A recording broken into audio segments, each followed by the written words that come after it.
नमस्कार दर्शकों, आज इस वीडियो में वैशाख मास में सुने जाने वाली गणेश चतुर्थी व्रत की कथा सुनने को मिलेगी। धर्मकेतु नामक ब्राह्मण की कथा। एक बार माता पार्वती जी ने कहा, वैशाख माह के कृष्ण पक्ष की जो संकटा नामक चतुर्थी कही गई है, उस दिन कौन से गणेश जी की किस तरीके से पूजा करनी चाहिए और किस प्रकार का उस दिन भोजन ग्रहण करना चाहिए। तब गणपति जी ने उत्तर दिया, हे माता पार्वती जी, वैशाख माह में कृष्ण पक्ष की चतुर्थी को व्रत करना चाहिए। उस दिन वक्रतुंड नाम के गणपति जी की आराधना करके कमल गट्टे के हलवे का भोजन करना चाहिए। हे माता, राजा युधिष्ठिर ने द्वापर युग में इस प्रश्न को पूछा था और उस समय जो कुछ भगवान श्री कृष्ण ने कहा था, मैं वह बात आपको बतलाता हूँ। आप ध्यान से सुनिए। कृष्ण जी बोले, प्राचीन समय में रंतिदेव नाम के प्रतापी राजा हुए हैं। जैसे अग्नि तिनके के समूहों को भस्म कर देती है, वैसे ही वह अपने शत्रुओं को नष्ट कर देते थे। यम, कुबेर, इंद्रादि उनके मित्र थे। उस समय धर्मकेतु नाम का एक श्रेष्ठ ब्राह्मण उनके राज्य में रहता था। उस ब्राह्मण के सुशीला और चंचला नाम की दो स्त्रियां थीं।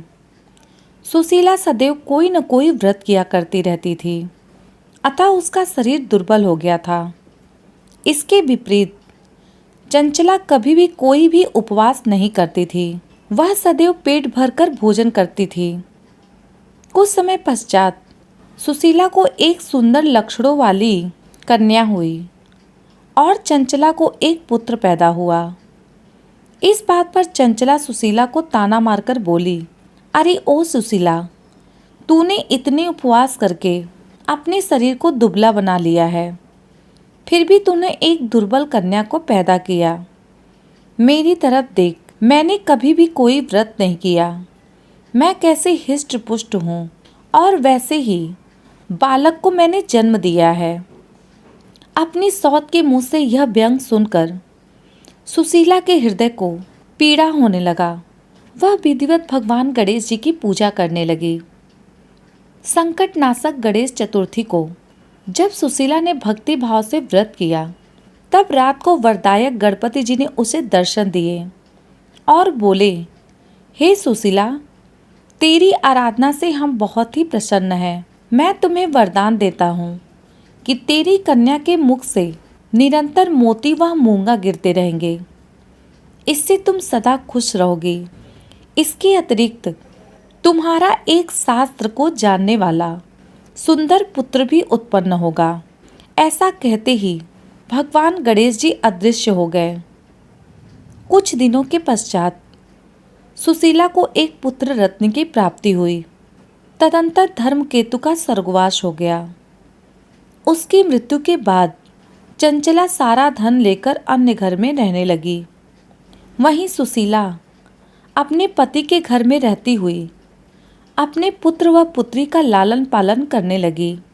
उसकी कन्या के मुख से मोती तथा मूंगा गिरने के कारण सुशीला के पास थोड़े समय में ही काफी धन इकट्ठा हो गया।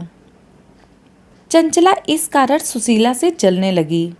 एक दिन चंचला ने हत्या करने के इरादे से सुशीला की पुत्री को कुएं में गिरा दिया।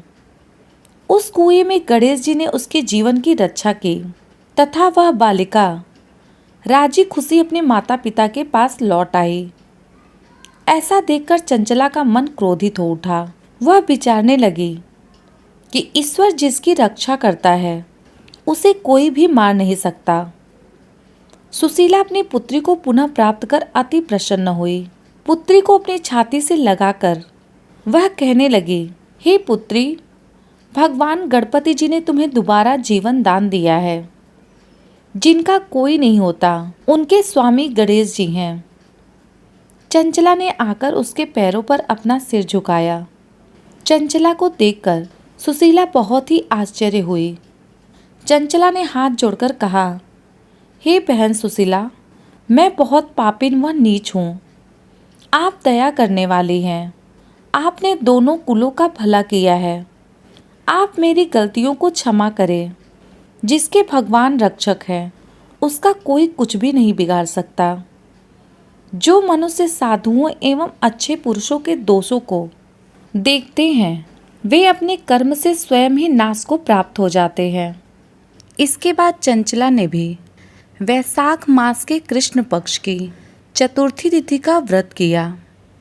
भगवान गणेश जी की कृपा से दोनों परिवार के बीच सब कुछ सही हो गया। वह दोनों साथ रहने लगी, जिसे देखकर भगवान श्री गणेश अति प्रसन्न हुए। भगवान गणेश जी की कृपा से सुशीला के बैरी भी उसके सखा बनते चले गए। भगवान गणेश जी ने जिस प्रकार सुशीला की मदद की उसी प्रकार वह सभी की मदद करें और अपनी कृपा दृष्टि बनाए रखें। जय श्री गणेश। दर्शकों, आज के दिन जो भी यह व्रत कथा पढ़ता अथवा सुनता है, भगवान गणेश जी की कृपा उन पर सदैव बनी रहती है। बोलो गणपति भगवान जी की जय। दर्शकों, अगर आपको भगवान गणेश जी की यह कथा पसंद आई हो तो कमेंट में जय श्री गणेश जरूर लिखें। ऐसी ही वीडियो देखने के लिए इस चैनल को सब्सक्राइब करें। धन्यवाद।